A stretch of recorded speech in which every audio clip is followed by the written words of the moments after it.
Hello दोस्तों, आराध्या रस academy के यूट्यूब चैनल में आप सभी का स्वागत है। दोस्तों, आरपीएससी द्वारा आयोजित सेकंड ग्रेड शिक्षक भर्ती परीक्षा 2025 के नवीनतम पाठ्यक्रम के अनुसार जो 7 सितंबर को जो पेपर लगा है, ठीक है, फर्स्ट पेपर, उसकी दोस्तों आज मैं आपको आंसर की बताने जा रहा हूं, बिल्कुल शुद्ध आंसर की। आप अपना स्कोर है वो चेक कर सकते हैं और आगे आने वाली जो आपकी प्रतियोगी परीक्षाएं हैं उन सभी के लिए ये प्रश्न है वो दोस्तों महत्वपूर्ण रहने वाले हैं।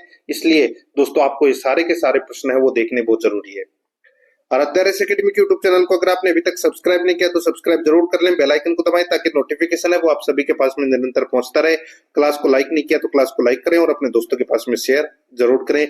तो चलिए दोस्तों शुरू करते हैं 7 सितंबर के पेपर की बिल्कुल शुद्ध आंसर की, सबसे तेज सबसे सटीक। देखिए पहला प्रश्न है, निम्नलिखित में से कौन से फिक्की यानी कि federation of Indian chambers of commerce and industry से संबंधित संगठन है। दोस्तों यहाँ पे फिक्की से संबंधित संगठन के बारे में पूछा गया है और अपने को कूट भाषा में उत्तर देना है। दोस्तों यहाँ पर देखिए, all India organisation of employers, Indian council of arbitration.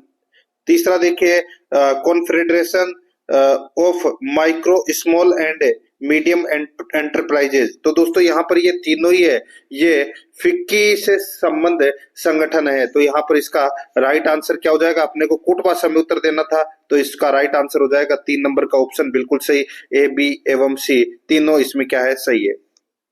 Second number का प्रश्न है, इसमें देखिए दोस्तों, भारत की विदेश नीति में गुटनिरपेक्षता के सिद्धांत में निम्नलिखित में से क्या सम्मिलित नहीं है।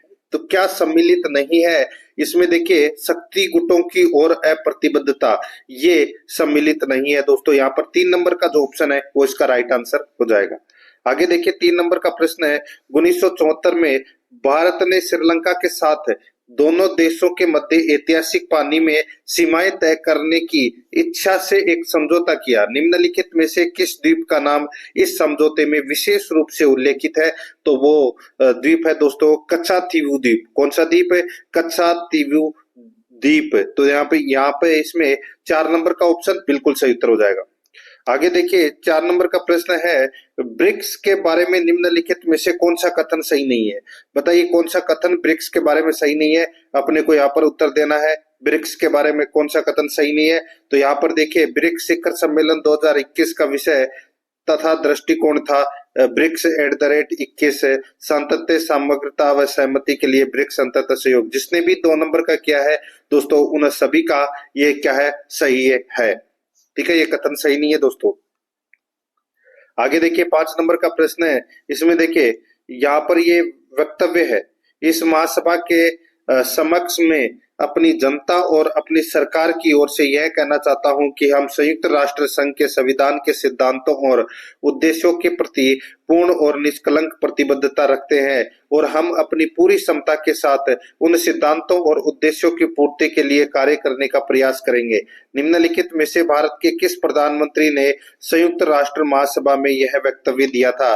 तो दोस्तों यह वक्तव्य दिया था किसने, तो ये पंडित जवाहरलाल नेहरू ने दोस्तों ये वक्तव्य दिया था। यहाँ पर 3 नंबर का जो ऑप्शन है वो इसका बिल्कुल सही उत्तर हो जाएगा, पंडित जवाहरलाल नेहरू ने। आगे देखिए, विश्व व्यापार संगठन में दोहा दौर की वार्ताओं के जुलाई 2006 में निलंबन के बाद ओस्लो समूह नामक एक वैकल्पिक 6 का समूह बनाया गया। इस समूह में शामिल नहीं है। तो बताइए इस समूह में कौन शामिल नहीं है, तो यहाँ पर इसका राइट आंसर हो जाएगा वो है, इसमें पाकिस्तान शामिल है वो नहीं है। 4 नंबर ऑप्शन बिल्कुल सही, जिसने भी किया है उन सभी का सही है दोस्तों। 7 नंबर का प्रश्न है, इसमें देखिए अपने को यहाँ पर कोट भाषा का उत्तर देना है दोस्तों। ठीक है दोस्तों, यहाँ पर देखिए निम्नलिखित में से किस क्षेत्र में शिक्षा मनोविज्ञान का महत्व स्पष्ट रूप से दिखाई देता है। बताइए किस क्षेत्र में शिक्षा मनोविज्ञान का महत्व स्पष्ट रूप से दिखाई देता है। तो यहाँ पर देखिए विद्यार्थी की विकासात्मक विशेषताओं को समझने में, विद्यार्थी की व्यक्तिक भिन्नताओं को समझने में, प्रभावी शिक्षण विधियों को पहचानने में, ठीक है, पाठ्य चर्चा के निर्माण में। तो इन सभी में दोस्तों ये शिक्षा मनोविज्ञान का महत्व स्पष्ट रूप से दिखाई देता है। तो यहाँ पर सारे के सारे सही है। 2 नंबर का ऑप्शन इसका राइट आंसर हो जाएगा, ABCD इसमें सही है। आगे देखिए 8 नंबर का प्रश्न है, शिक्षा मनोविज्ञान के क्षेत्र को विभिन्न श्रेणियों के अंतर्गत वर्गीकृत किया जा सकता है। वृद्धि और विकास के ज्ञान को किस श्रेणी के अंतर्गत वर्गीकृत किया जा सकता है? यहाँ पर इसका राइट आंसर हो जाएगा वो है अधिगमकर्ता के द्वारा। ठीक है, अधिगमकर्ता इसका राइट आंसर हो जाएगा, 3 नंबर ऑप्शन सही। 9 नंबर का प्रश्न इसमें देखिए, अभिकथन ए और कारण आर दिया गया है, अपने को बताना है कि कौन सा इसमें सही है। मूर्त संक्रियात्मक अवस्था में मूर्त तर्क तब संभव होता है जब बालक सक्रिय का बोध करते हैं। दूसरा देखिए यहाँ पे कारणार में, संक्रियाएं वे शक्तिशाली नियमों का समुच्चय है जो सूचनाओं को एक विचार से दूसरे विचार में स्थानांतरित करती है। तो दोस्तों यहाँ पर ए और आर दोनों सही है, आर एक की सही व्याख्या करता है। यहाँ पर 3 नंबर का जो ऑप्शन है वो इसका राइट आंसर हो जाएगा। आगे देखिए 10 नंबर का प्रश्न है, पियाजे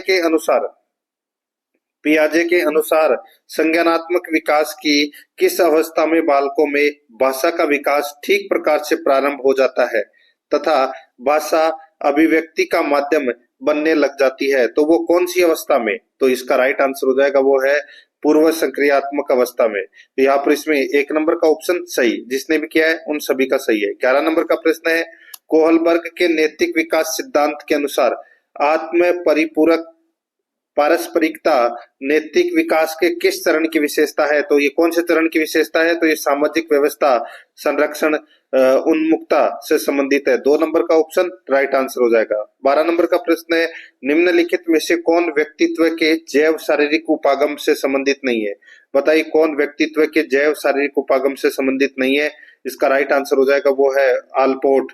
यहाँ पर 2 नंबर ऑप्शन बिल्कुल सही, जिसने भी किया है उन सभी का सही है। 13 नंबर का प्रश्न है, अल्बर्ट बंडूरा ने अपने अध्ययन में पाया कि अधिगम वास्तविक प्रदर्शन के बिना भी हो सकता है, एक प्रकार का सुप्त अधिगम के बिना भी हो सकता है। यहाँ पर इसका राइट आंसर हो जाएगा वो है दोस्तों संज्ञानात्मक अधिगम। यहाँ पर 4 नंबर का ऑप्शन बिल्कुल सही उत्तर हो जाएगा। 14 नंबर का प्रश्न है, निम्नलिखित में से कौन सा कथन अधिगम के बारे में सही है? बताइए कौन सा कथन है वो अधिगम के बारे में सही है, वो दोस्तों अपने को यहाँ पर बताना है। तो यहाँ पर अधिगम के संबंध में जो सत्य कथन है वो है दोस्तों, अधिगम से तात्पर्य उन परिवर्तनों से है जो अभ्यास एवं अनुभव के फलस्वरूप होते हैं। तो यहाँ पर इसमें 4 नंबर का ऑप्शन राइट आंसर इसमें हो जाएगा। आगे देखिए यहाँ पे 15 नंबर का प्रश्न है, शिक्षक अधिगमकर्ता की मानसिक तत्परता हेतु अनुदेशन कार्यों पर केंद्रित समस्यात्मक परिस्थिति का नाटकीकरण कर रहा है। शिक्षक 5E निर्मितवादी उपागम के अनुसार किस चरण में? दोबारा देखिए, शिक्षक अधिगमकर्ता की मानसिक तत्परता हेतु अनुदेशन कार्यों पर केंद्रित समस्यात्मक परिस्थिति का नाटकीकरण कर रहा है। शिक्षक 5E निर्मितवादी उपागम के अनुसार किस चरण में है? तो दोस्तों वो संलग्न करना चरण में। तो यहाँ पर इसमें राइट आंसर हो जाएगा 1 नंबर ऑप्शन सही। 16 नंबर का प्रश्न है, एक शिक्षक कक्षा में देखता है कि एक बच्चा स्थानिक बुद्धि में तेज है, इस बच्चे के अधिगम को सबसे अच्छी तरह से कौन सी गतिविधि सहारा देगी? तो कौन सी गतिविधि सहारा देगी? तो वह है त्रिआयामी मॉडल का अभिकल्पन। यहाँ पर इसमें 1 नंबर का ऑप्शन सही उत्तर हो जाएगा। 17 नंबर का प्रश्न है, 16 व्यक्तित्व कारक प्रश्नावली के संदर्भ में निम्नलिखित में से कौन सा कथन सही नहीं है? कौन सा कथन सही नहीं है? तो दोस्तों यह शील गुण उपागम पर आधारित है, यह शील गुण उपागम पर आधारित है। यहाँ पर इसमें 1 नंबर का ऑप्शन बिल्कुल सही उत्तर हो जाएगा। 18 नंबर का प्रश्न इसमें देखिए, जब कोई वयस्क अपनी इच्छाओं, प्रेरणाओं एवं व्यवहारों को बाल्यावस्था की इच्छाओं, प्रेरणाओं एवं व्यवहारों के अनुकूल बना लेता है तो इसे कहा जाता है। तो इसे क्या कहा जाता है? तो दोस्तों तो इसे प्रतिगमन कहा जाता है। 4 नंबर का ऑप्शन बिल्कुल सही, प्रतिगमन।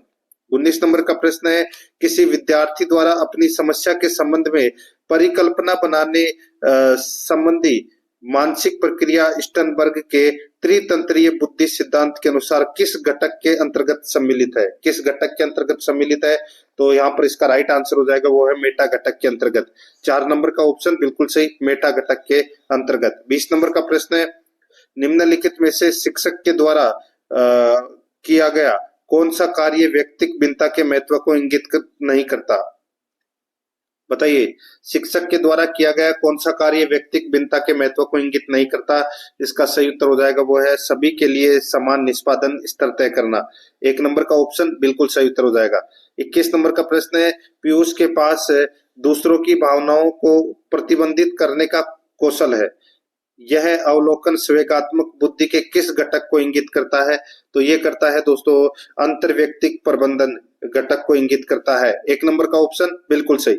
22 नंबर का प्रश्न है, कीर्ति हमेशा बैडमिंटन खेलने में उत्साह महसूस करती है और चुनौतियों का सामना करती है। वह एक टूर्नामेंट में भाग ले रही थी, किंतु जैसे ही उसने खेलना शुरू किया उसके बाएं पैर में ऐंठन होने लगी, लेकिन दर्द और परेशानी के बावजूद वह खेल खत्म करने में कामयाब रही और जीत गई।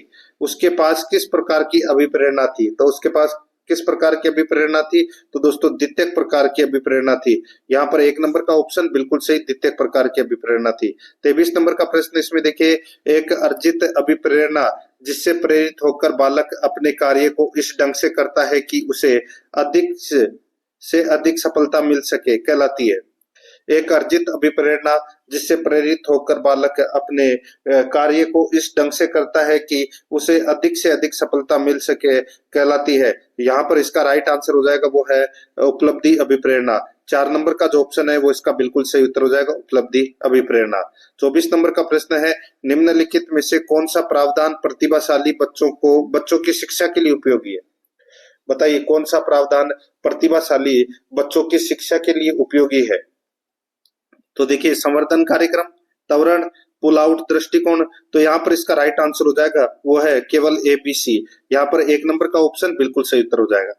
25 नंबर का प्रश्न इसमें देखिए, निम्नलिखित में से कौन सा किसी व्यक्ति के दृष्टिकोण अभिवृत्ति में परिवर्तन लाने के लिए उपयुक्त नहीं है? बताइए, निम्नलिखित में से कौन सा किसी व्यक्ति के दृष्टिकोण में परिवर्तन लाने के लिए उपयुक्त नहीं है, ये पूछा गया है। तो दोस्तों यहाँ पर देखिए, इसमें उसकी अभिवृत्ति व विश्वासों से संबंधित जन प्रतिबद्धता अतिरिक्त सूचनाओं द्वारा उसकी अभिवृत्ति में अधिक परिवर्तन लाती है। यहाँ पर इसमें एक नंबर का ऑप्शन राइट आंसर हो जाएगा। जिसने भी किया है ये उपयुक्त नहीं है, ठीक है, एक नंबर ऑप्शन सही उत्तर हो जाएगा। आगे देखिए, 26 नंबर प्रश्न है, वह अभिप्रेरक शक्ति जो हमारे ध्यान को आकर्षित कर उसे किसी वस्तु, उद्दीपन या कार्य विशेष के संपादन में बराबर बनाए रखकर हमें वांछित उद्देश्य की पूर्ति में सहयोग प्रदान करती है कहलाती है। तो वो क्या कहलाती है? इसका राइट आंसर हो जाएगा वो है रुचि कहलाती है। 3 नंबर का ऑप्शन बिल्कुल सही, रुचि कहलाती है। 27 नंबर का प्रश्न इसमें देखिए, धोकड़ा, पलाश, तेंदु और सेमल के वृक्ष किस प्रकार के वन में पाए जाते हैं? बताइए, किस प्रकार के वन में पाए जाते हैं? तो ये मिश्रित पतझड़ वन में पाए जाते हैं। एक नंबर का ऑप्शन बिल्कुल सही उत्तर हो जाएगा। 28 नंबर का प्रश्न है, राज 171 और मोती उन्नत किस्में हैं। तो ये दोस्तों बाजरा की किस्में है ये। 4 नंबर का ऑप्शन बिल्कुल सही, बाजरा की किस्में है। 29 नंबर का प्रश्न है, अरावली पर्वत के संबंध में निम्नलिखित में से कौन सा तथ्य असत्य है? असत्य तथ्य दोस्तों इसमें कौन सा है? तो इसमें देखिए, इसकी तुलना यूएसए के रॉकी पर्वत से की जाती है। ये कथन दोस्तों इसमें क्या है? असत्य है। 4 नंबर ऑप्शन राइट आंसर हो जाएगा। आगे देखिए, राजस्थान के किस जिला समूह से 40 सेंटीमीटर की संवर्षा रेखा गुजरती है? 40 सेंटीमीटर की संवर्षा रेखा है, ये गुजरती है दोस्तों सीकर, नागौर, जालोर से। यहाँ पर एक नंबर का ऑप्शन राइट आंसर हो जाएगा। 31 नंबर का प्रश्न है, निम्नलिखित में से कौन सी एक बनास नदी की दाहिने तट की सहायक नदी है? कौन सी एक बनास नदी की दाहिने तट की सहायक नदी है? तो यहाँ पर इसमें राइट आंसर हो जाएगा वो है बेडज। यहाँ पर 4 नंबर का जो ऑप्शन है वो इसका बिल्कुल सही उत्तर हो जाएगा, बेडज। 32 नंबर का प्रश्न है, इसमें देखिए, सूची फर्स्ट को सूची सेकंड से सुमेलित करना है। सूची फर्स्ट में पर्यटन स्थल है, सूची सेकंड में अवस्थिति है। देलवाड़ा है वो आबू पर्वत पर है, यानी कि माउंट आबू में है। नाकोड़ा है यह दोस्तों बालोतरा में। रामेश्वर धाम है ये सवाई माधोपुर में है। और त्रिपुरा सुंदरी का मंदिर है वो बांसवाड़ा में है। तो यहाँ पर इसका राइट आंसर क्या हो जाएगा? वो है 3142। 3142 इसका बिल्कुल सही उत्तर हो जाएगा। 3142 यानी कि एक नंबर का जो ऑप्शन है वो इसका बिल्कुल सही उत्तर इसमें हो जाएगा। आगे देखिए, 33 नंबर का प्रश्न है, निम्नलिखित में से किस नस्ल के गोवंश दुग्ध उत्पादन और अच्छे बैलों के लिए जाने जाते हैं और अधिकांशतः बाड़मेर, पाली, सिरोही तथा सांचौर में पाए जाते हैं? निम्नलिखित में से किस नस्ल के गोवंश दुग्ध उत्पादन तथा अच्छे बैलों के लिए जाने जाते हैं और अधिकांशतः बाड़मेर, पाली, सिरोही तथा सांचौर में पाए जाते हैं? यहाँ पर इसका राइट आंसर हो जाएगा वो है कांकरेज। 3 नंबर का जो ऑप्शन है वो इसका सही उत्तर हो जाएगा कांकरेज। 34 नंबर का प्रश्न है, जनगणना 2011 के अनुसार निम्नलिखित में से किस जिले की कुल जनसंख्या में नगरीय जनसंख्या का प्रतिशत सर्वाधिक है? तो नगरीय जनसंख्या का प्रतिशत दोस्तों अजमेर में सर्वाधिक है। 2 नंबर का ऑप्शन सही। 35 नंबर का प्रश्न है, सेंट गोबेन ग्लास फैक्ट्री एक एक कंपनी है जिसकी इकाई बी में अवस्थित है। तो दोस्तों ये फ्रेंच की एक इकाई है और ये भिवाड़ी में स्थित है दोस्तों। यहाँ पर इसमें 3 नंबर का जो ऑप्शन है वो इसका बिल्कुल सही उत्तर हो जाएगा। आगे देखिए यहाँ पे 36 नंबर का प्रश्न है, रज्जिल किस प्रतिहार शाखा से संबंधित था? तो किस प्रतिहार शाखा से संबंधित था? तो दोस्तों ये मंडोर शाखा से संबंधित था। 2 नंबर ऑप्शन सही। 37 नंबर का प्रश्न है, चौहान निम्नलिखित में से किस स्थान से संबंध नहीं थे? तो चौहान है ये दोस्तों किस स्थान से संबंधित नहीं थे? तो ये लोदरवा से संबंधित नहीं थे दोस्तों। ये प्राचीन समय में जैसलमेर की राजधानी थी दोस्तों ये लोदरवा। ठीक है, यहाँ पर 2 नंबर ऑप्शन सही उत्तर। 38 नंबर का प्रश्न है, सुल्तान इल्तुतमिश के जालोर अभियान के दौरान वहां का शासक कौन था? तो दोस्तों वहां का शासक है वो उदय सिंह था। 1 नंबर का ऑप्शन बिल्कुल सही उत्तर हो जाएगा। 39 नंबर का प्रश्न है, इसमें देखिए भील जनजाति के संदर्भ में पाल है। पाल किसको बोलते हैं? पाल दोस्तों भील गांव को बोलते हैं। 1 नंबर का ऑप्शन सही उत्तर। 40 नंबर का प्रश्न है, निम्नलिखित में से कौन सा चित्रित धूसर मध्यभांड संस्कृति का पूरा स्थल है? तो वो है दोस्तों बैराट। जिसने भी किया है उन सभी का मित्रों सही है। 2 नंबर ऑप्शन सही। 41 नंबर का प्रश्न है, निम्नलिखित में से आहड़ संस्कृति से संबंधित पूरा स्थल नहीं है। आहड़ संस्कृति से संबंधित पूरा स्थल दोस्तों ओजियाना है, गिलुंड है, बालाथल है, लेकिन बागौर नहीं है। यहाँ पर इसमें 1 नंबर का जो ऑप्शन है वो इसका बिल्कुल सही उत्तर इसमें हो जाएगा। 42 नंबर का प्रश्न है, जयपुर प्रजामंडल को वैधानिक मान्यता दिलाने के लिए फरवरी 1939 में किसके नेतृत्व में सविनय अवज्ञा आंदोलन चलाया गया? तो सविनय अवज्ञा आंदोलन दोस्तों ये जमनालाल बजाज की अध्यक्षता में चलाया गया था। यहाँ पर इसमें 4 नंबर का जो ऑप्शन है वो इसका बिल्कुल सही उत्तर हो जाएगा। देखिए ये प्रश्न है ये आपकी आगे आने वाली सभी प्रतियोगी परीक्षाओं के लिए महत्वपूर्ण होने वाले हैं, इसलिए ये सारे के सारे प्रश्न है वो देखना बहुत जरूरी है। देखिए 43 नंबर का प्रश्न है,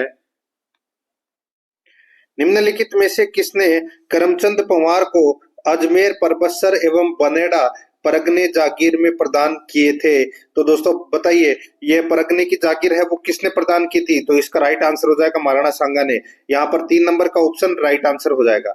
आगे देखिए 44 नंबर का प्रश्न है, 1565 ईस्वी में मुगलों में यानी कि मुगलों से रानीसर की लड़ाई निम्न में से किस शासक ने लड़ी थी? बताइए किसने लड़ी थी? तो ये रावचंद्र सेन ने लड़ी थी दोस्तों। यहाँ पर 4 नंबर का ऑप्शन बिल्कुल सही उत्तर हो जाएगा। 45 नंबर का प्रश्न है, 1857 ईस्वी के संघर्ष में कोटा में ब्रिटिश रेजिडेंसी पर हमले के दौरान क्रांतिकारियों ने रेजिडेंट मेजर बर्टन के साथ निम्नलिखित में से किस व्यक्ति की हत्या कर दी थी?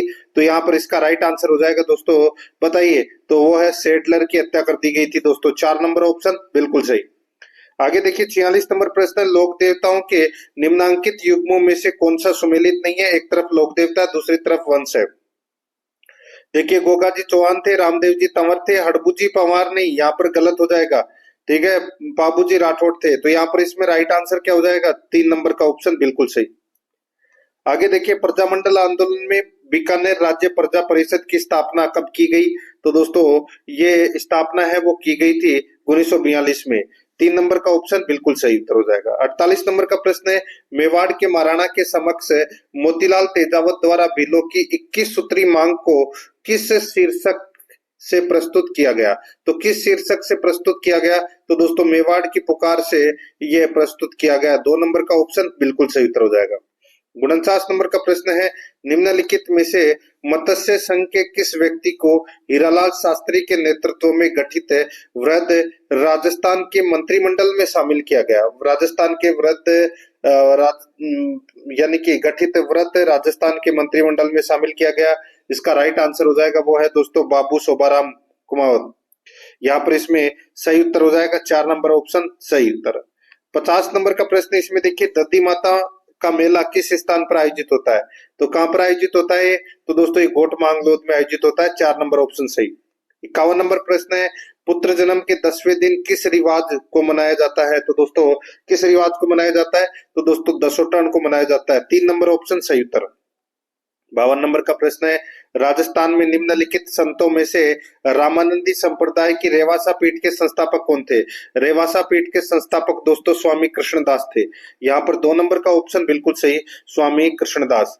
आगे देखिए 53 नंबर प्रश्न है, निम्नलिखित में से किस दुर्ग में सूरज प्रकाश, खुशहाल प्रकाश, लक्ष्मी प्रकाश और बसंत प्रकाश नामक भवन स्थित है? यहाँ पर इसका सही उत्तर हो जाएगा वो है इसमें नाहरगढ़। 2 नंबर का जो ऑप्शन है वो इसका बिल्कुल सही उत्तर हो जाएगा नाहरगढ़।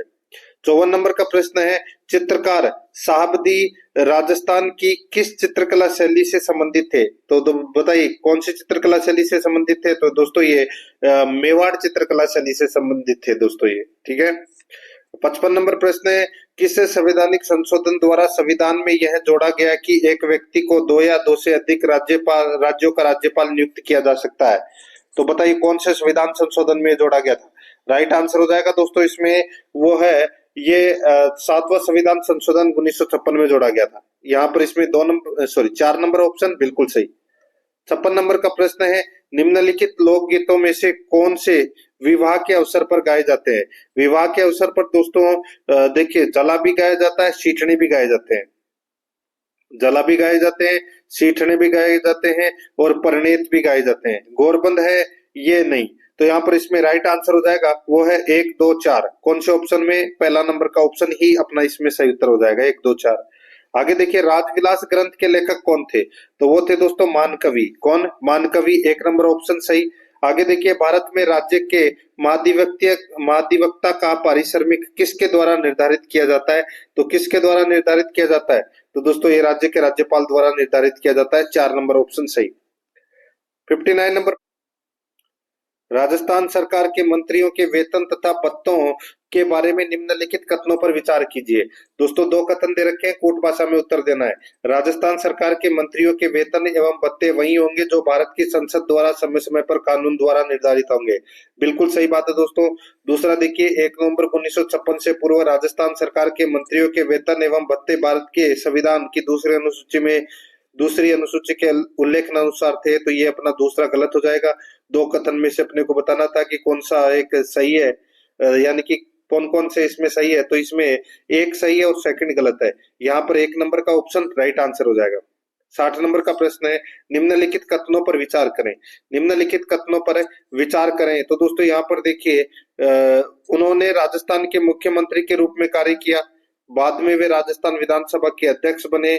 उन्होंने राजस्थान राज्य वित्त आयोग के अध्यक्ष का पद भी धारित किया। बताइए किसके बारे में बात हो रही है? वे राजस्थान के निम्नलिखित प्रमुख नेताओं में से किसका उल्लेख करते हैं? तो यहाँ पर इसका राइट आंसर हो जाएगा वो है हीरालाल देवपुरा का उल्लेख किया जा रहा है दोस्तों। यहाँ पर 4 नंबर का ऑप्शन सही उत्तर हो जाएगा। 61 नंबर का प्रश्न है, राजस्थान लोक सेवा आयोग के सदस्यों की नियुक्ति एवं पदावधि के संबंध में निम्नलिखित कथन यानी कि कौन से कथन है वो सत्य है पदावधि के संबंध में? तो दोस्तों इसमें देखिए सिर्फ एक ही कथन सत्य है और वो है राजस्थान लोक सेवा आयोग के अध्यक्ष एवं अन्य सदस्यों की नियुक्ति राजस्थान के राज्यपाल के द्वारा की जाती है। बिल्कुल सही बात है। 3 नंबर का ऑप्शन इसका सही उत्तर हो जाएगा दोस्तों। 62 नंबर का प्रश्न है, राजस्थान सचिवालय पुनर्गठन समिति 1969 का मुख्य उद्देश्य क्या था? तो दोस्तों इसका मुख्य उद्देश्य था वो है सेल सिस्टम की समीक्षा। सेल सिस्टम की समीक्षा। यहाँ पर 1 नंबर का ऑप्शन बिल्कुल सही उत्तर हो जाएगा। आगे देखिए 63 नंबर का प्रश्न है, राजस्थान राज्य मानवाधिकार आयोग के बारे में निम्नलिखित वाक्यों को ध्यान से पढ़िए और सही वाक्य चुनना है। सही वाक्य चुनना है। तो इसमें देखिए सिर्फ एक ही सही है, आयोग की अपनी जांच एजेंसी है जिसका नेतृत्व न्यूनतम पुलिस महानिरीक्षक पद का अधिकारी करता है। यहाँ पर इसमें 2 नंबर का कथन है वो इसमें राइट आंसर हो जाएगा। 64 नंबर का प्रश्न है, ग्राम पंचायत नियोजन एवं समन्वय समिति का अध्यक्ष कौन होता है? तो कौन होता है? राइट आंसर हो जाएगा वो है सरपंच होता है। 4 नंबर ऑप्शन बिल्कुल सही, सरपंच। 65 नंबर का प्रश्न है, किस समिति की सिफारिश पर राजस्थान राज्य विधानसभा आयुक्त अनुसूचित जाति और अनुसूचित जनजाति के द्वारा सदन के पटल पर रखे गए प्रतिवेदन पर चर्चा करती है? तो यहाँ पर इसका सही उत्तर हो जाएगा वो है दोस्तों, बताइए तो यहाँ पर है, इसका सही उत्तर हो जाएगा वो है अनुसूचित जाति कल्याण समिति। 3 नंबर का ऑप्शन बिल्कुल सही उत्तर हो जाएगा इसका। आगे देखिए 66 नंबर का प्रश्न है, भारत के संविधान के संबंध यानी कि भारत के संविधान के निम्नलिखित में से किस अनुच्छेदों में राज्य विधानसभा से संबंधित में सांविधिक प्रावधान वाले संकल्पों के लिए उपबंध है? तो दोस्तों यहाँ पर है, इसमें राइट आंसर क्या हो जाएगा? देखिए अनुच्छेद 161 यानी कि 169 एक है, और दोस्तों 179 गए और 183 गए। तो यहाँ पर ये तीनों ही सही है दोस्तों। राइट आंसर इसमें 2 नंबर ऑप्शन हो जाएगा। आगे देखिए यहाँ पर राइजिंग राजस्थान पार्टनरशिप कॉन्क्लेव 2025 का आयोजन प्रस्तावित है। तो दोस्तों ये प्रस्तावित है कहाँ पर? तो ये 11 से 12 दिसंबर 2025 को प्रस्तावित है। 1 नंबर ऑप्शन सही। आगे देखिए गढ़सीसर झील झुंझुनू 2025 में किस कारण से प्रदेश में चर्चा में रही? तो दोस्तों ये वंदे गंगा जल संरक्षण जन अभियान का समापन समारोह से संबंधित ये चर्चा में रही थी। 1 नंबर ऑप्शन बिल्कुल सही। आगे देखिए राजस्थान सिटी गैस डिस्ट्रीब्यूशन नीति 2025 के संदर्भ में निम्नलिखित कथनों पर विचार कीजिए और सही विकल्प को अपने को क्या करना है? चुनना है। दोस्तों इसमें देखिए कथन ए और कथन बी दे रखा है। यहाँ पर देखिए कथन ए में इस नीति के क्रियान्वयन के लिए विभाग के निर्देशक की अध्यक्षता वाली राज्य स्तरीय समिति का गठन किया जाएगा। कथन बी देखिए यह नीति 31 मार्च 2030 तक अथवा अन्य नीति लागू होने तक प्रभावी रहेगी। तो यहाँ पर इसमें राइट आंसर हो जाएगा कथन ए और बी दोनों सत्य हैं। 70 नंबर का प्रश्न है, जून 2025 में आयोजित 29वें राज्य स्तरीय भामाशाह सम्मान समारोह में कितने प्रवासी राजस्थानियों को प्रवासी राजस्थानी शिक्षा सम्मेलन आयोजित करने के लिए सम्मानित किया गया है? राइट आंसर हो जाएगा दोस्तों इसमें वो है 11। 2 नंबर का ऑप्शन बिल्कुल सही। आगे देखिए जुलाई 2025 में राजस्थान उच्च न्यायालय के मुख्य न्यायाधीश के शपथ ग्रहण से पहले राष्ट्रपति द्रौपदी मुर्मू द्वारा राजस्थान उच्च न्यायालय के मुख्य न्यायाधीश नियुक्ति या नियुक्त करने संबंधी नियुक्ति पत्र और अधिसूचना किसने पढ़ी? तो दोस्तों ये पढ़ी थी राजस्थान के मुख्य सचिव सुधांशु पंत ने। यहाँ पर इसमें 3 नंबर का ऑप्शन बिल्कुल सही उत्तर हो जाएगा। 72 नंबर का प्रश्न है, राजस्थान सरकार द्वारा डॉक्टर बाबा साहेब अंबेडकर के जीवन से जुड़े राजस्थान सरकार द्वारा डॉक्टर बाबा साहेब अंबेडकर के जीवन से जुड़े तीर्थों की निःशुल्क यात्रा करवाई जा रही है। इसके संदर्भ में निम्नलिखित में से कौन सा कथन सही नहीं है? कौन सा कथन है सही नहीं है? तो इसमें देखिए इस योजना का लाभ प्रदेश के अनुसूचित जाति वर्ग एवं अनुसूचित जनजाति वर्ग के मूल निवासी प्राप्त कर सकेंगे। ये कथन दोस्तों इसमें गलत हो जाएगा। 4 नंबर का ऑप्शन बिल्कुल सही। 73 नंबर का प्रश्न है, बर्किंघम में आयोजित विश्व पुलिस और फायर गेम्स 2025 भाला फेंक 18 से 29 श्रेणी प्रतियोगिता में राजस्थान से किसने स्वर्ण पदक हासिल किया है? तो किसने स्वर्ण पदक हासिल किया? इसका सही उत्तर हो जाएगा वो है दोस्तों उमा चौधरी। यहाँ पर 3 नंबर ऑप्शन बिल्कुल सही। 74 नंबर का प्रश्न है, एशिया और प्रशांत क्षेत्र में 12वें क्षेत्रीय 3R और सर्कुलर इकोनॉमी फोरम का आयोजन राजस्थान के किस शहर में हुआ? तो बताइए कौन से शहर में हुआ? इसका राइट आंसर हो जाएगा जयपुर में हुआ। 1 नंबर का ऑप्शन बिल्कुल सही, जयपुर में। 75 नंबर का प्रश्न है, पछुआ हवाओं की दिशा उत्तरी और दक्षिणी गोलार्ध में क्रमशः क्या है? तो दोस्तों जो दिशा है वो उत्तर पूर्व से दक्षिण पश्चिम और दक्षिण पश्चिम से उत्तर पूर्व की ओर है। यहाँ पर 3 नंबर ऑप्शन सही। 76 नंबर का प्रश्न है, राजस्थान राज्य सहकारी क्रय विक्रय संघ लिमिटेड ने जुलाई 2025 में राज्य की सहकारी समितियों के उत्पादों को अंतर्राष्ट्रीय बाजार तक पहुंचाने के लिए MOU हस्ताक्षर किया है। किसके साथ में बताइए? तो ये हस्ताक्षर किया है दोस्तों राष्ट्रीय सहकारी निर्यात लिमिटेड के साथ। 2 नंबर का ऑप्शन सही। 77 नंबर का प्रश्न है, 18 और 19 जून 2025 को अजमेर में आयोजित राजस्थान राज्य सीनियर एथलेटिक्स चैंपियनशिप 2025 में पुरुषों की 200 मीटर दौड़ स्पर्धा में 21.41 सेकंड के समय के साथ किसने प्रथम स्थान प्राप्त किया? तो किसने प्रथम स्थान प्राप्त किया? इसका सही उत्तर हो जाएगा वो है दोस्तों अंकित कुमार कसवान। 3 नंबर का ऑप्शन बिल्कुल सही। आगे देखिए निम्नलिखित में से किस देश में एपेनिन पर्वतमाला अवस्थित है? तो ये स्थित है दोस्तों इटली में। 4 नंबर ऑप्शन सही। 79 नंबर प्रश्न है, COP29 यूएन जलवायु सम्मेलन में जीवन और आजीविका की रक्षा के लिए विकासशील देशों के वित्त पोषण में वृद्धि की गई है।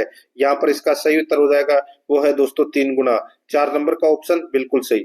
80 नंबर प्रश्न है, निम्नलिखित में से कौन से मापदंड व्यापार संबंध बौद्धिक संपदा अधिकार के भाग है? बताइए कौन से मापदंड व्यापार संबंध बौद्धिक संपदा अधिकार के भाग हैं? तो यहाँ पर इसमें देख सकते हैं दोस्तों, इसमें कॉपीराइट से, ट्रेडमार्क से, पेटेंट से, भौगोलिक निर्देशन। तो यहाँ पर इसका राइट आंसर हो जाएगा, वो है 1 2 3 4 चारों ही सही है। यहाँ पे इसमें 2 नंबर का ऑप्शन बिल्कुल सही, ABCD। आगे देखिए 81 नंबर प्रश्न है, वर्ल्ड पॉपुलेशन प्रोस्पेक्टस 2024 के अनुसार विश्व के शीर्ष 5 जनसंख्या वाले देशों में निम्नलिखित में से कौन सा देश सम्मिलित नहीं है? तो कौन सा देश सम्मिलित नहीं है? तो दोस्तों इसमें नाइजीरिया सम्मिलित नहीं है। 4 नंबर का ऑप्शन बिल्कुल सही। आगे देखिए सूची फर्स्ट को सूची सेकंड से सुमेलित करना है। यहाँ पर आप देख सकते हैं दोस्तों, सूची फर्स्ट में द्वीप है और सूची सेकंड में चोटी है। यहाँ पर देखिए उत्तरी अंडमान में दोस्तों कौन सी चोटी है उत्तरी अंडमान की? तो दोस्तों वो है सेंडल पीक। और दक्षिणी अंडमान में दोस्तों, दक्षिणी अंडमान के अंदर माउंट कोयोब है। ग्रेट निकोबार में दोस्तों माउंट थुइलर है। और मध्य अंडमान में दोस्तों माउंट डियावोलो है। तो यहाँ पर इसमें सही उत्तर हो जाएगा 3 1 2 4। 3 1 2 4 इसका बिल्कुल सही, यानी कि अपना इसमें 4 नंबर का ऑप्शन सही। 83 नंबर प्रश्न है, हिंद महासागर और प्रशांत महासागर के मध्य मौसमी परिवर्तनों से प्रेक्षित उतार चढ़ाव वाला प्रतिरूप सी सा पैटर्न कहलाता है। तो वो क्या कहलाता है? तो वो कहलाता है दोस्तों वॉकर परिसंचरण। 1 नंबर का ऑप्शन सही। 84 नंबर का प्रश्न, निम्नलिखित में से कौन सा पठार दामोदर नदी द्वारा अप्रभावित होता है? तो यहाँ पर इसका सही उत्तर हो जाएगा, वो है छोटा नागपुर का पठार। 4 नंबर ऑप्शन सही। आगे देखिए, भारत के निम्नलिखित में से किस क्षेत्र में उष्णकटिबंधीय आर्द्र सदाबहार वन नहीं पाए जाते हैं? तो वो है दोस्तों उत्तर पूर्वी भारत में। यहाँ पर इसमें 4 नंबर ऑप्शन सही। 86 नंबर का प्रश्न, निम्नलिखित तेल शोधनशालाओं को उनकी अवस्थिति के अनुसार पूर्व से पश्चिम के सही क्रम में व्यवस्थित कीजिए। तो दोस्तों पूर्व से पश्चिम के सही क्रम में व्यवस्थित करना है। तो यहाँ पर देखिए सबसे पहले आएगा इसमें डिगबोई, ठीक है, फिर आएगा इसमें नुमालीगढ़, फिर आएगा दोस्तों इसमें गुवाहाटी, ठीक है 3 नंबर पे, और फिर बोगाईगांव, ये 4 नंबर पे। तो यहाँ पर DACB इसका राइट आंसर हो जाएगा, DACB, यानी कि अपना इसमें 4 नंबर ऑप्शन सही। आगे देखिए 87 नंबर का प्रश्न है, भारत में स्वतंत्रता के बाद निम्न में से कौन सा कार्यक्रम भूजोतों के उप विभाजन और विखंडन को रोकने के लिए शुरू किया गया है? तो यहाँ पर इसका सही उत्तर हो जाएगा सहकारिता और भूजोतों की चकबंदी के कार्यक्रम। तो यहाँ पर इसमें 2 नंबर ऑप्शन सही उत्तर हो जाएगा। 88 नंबर का प्रश्न है, वित्तीय वर्ष 2023 में भारत में सेवा क्षेत्र के राज्यवार प्रदर्शन के विश्लेषण के विषय में निम्न कथनों को पढ़िए और दिए गए कोटों का उपयोग करते हुए सही उत्तर को चुनना है। सही उत्तर को अपने को चुनना है, ठीक है। अब दोस्तों इसमें देखिए, इसमें एक ही सही है और वो है 2 कथन दे रखे हैं, जिसमें से सभी राज्यों के कुल सेवा क्षेत्र के सकल राज्य मूल्यवर्धन में कर्नाटक, महाराष्ट्र, तमिलनाडु, उत्तर प्रदेश और गुजरात का सम्मिलित हिस्सा 50% से अधिक है। ये इसमें केवल दूसरा कथन है वो सत्य है, पहला इसमें गलत है। तो यहाँ पर इसमें 4 नंबर का ऑप्शन सही उत्तर हो जाएगा, केवल सेकंड सही है।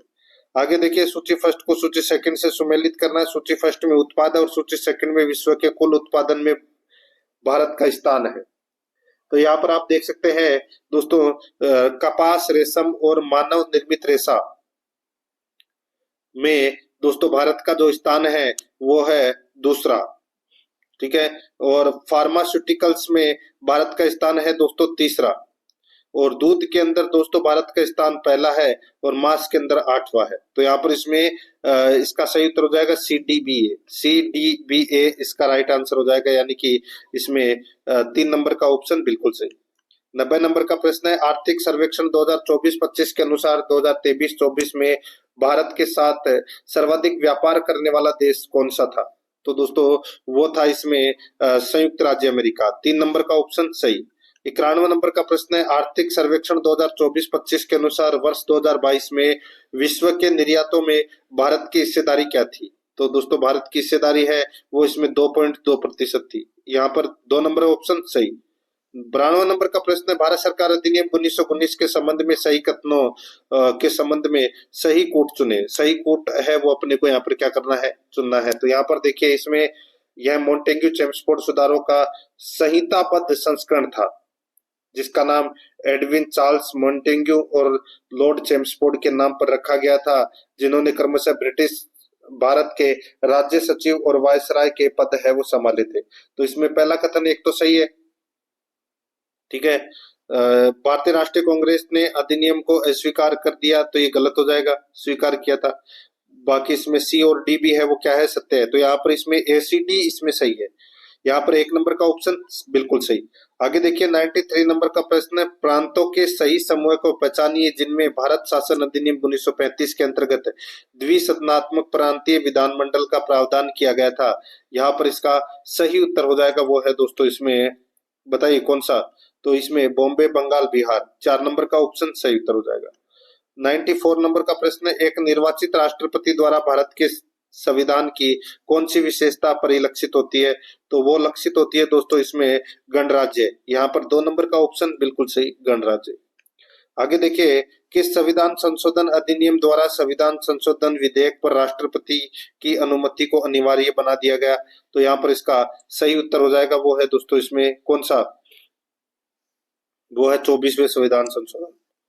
3 नंबर का ऑप्शन बिल्कुल सही। 96 नंबर का प्रश्न है, निम्नलिखित में से किस मामले में उच्चतम न्यायालय ने कहा कि संसद को संविधान के किसी भी भाग में संशोधन करने का अधिकार है जिसमें कोई भी मौलिक अधिकार शामिल है, और यदि संविधान निर्माता मौलिक अधिकार को संशोधन शक्ति के दायरे से बाहर रखना चाहते थे तो उन्होंने इस संबंध में स्पष्ट प्रावधान किया होता। यहाँ पर इसमें राइट आंसर क्या हो जाएगा, वो है दोस्तों इसमें सज्जन सिंह बनाम राजस्थान राज्य 1965। 2 नंबर का ऑप्शन बिल्कुल सही।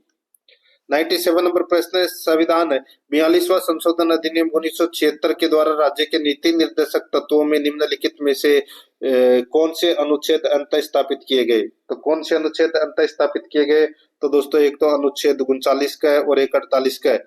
तो यहाँ पर इसमें राइट आंसर हो जाएगा केवल 1 और 4। 3 नंबर ऑप्शन बिल्कुल सही। आगे देखिए, भारतीय संविधान का कौन सा अनुच्छेद राष्ट्रपति को संसद द्वारा पारित गैर धन विधेयक को पुनर्विचार के लिए वापस भेजने का अधिकार देता है। तो दोस्तों इसका राइट आंसर हो जाएगा वो है दोस्तों यहाँ पे अनुच्छेद 111। 2 नंबर का ऑप्शन सही। 99 नंबर प्रश्न है, इसमें देखिए, किसी राजनीतिक दल को राष्ट्रीय दल के रूप में मान्यता देने के लिए निम्नलिखित में से कौन सी शर्त सही है। कौन सी शर्त है वो सही है। यहाँ पर देखिए इसमें देखिए शर्त,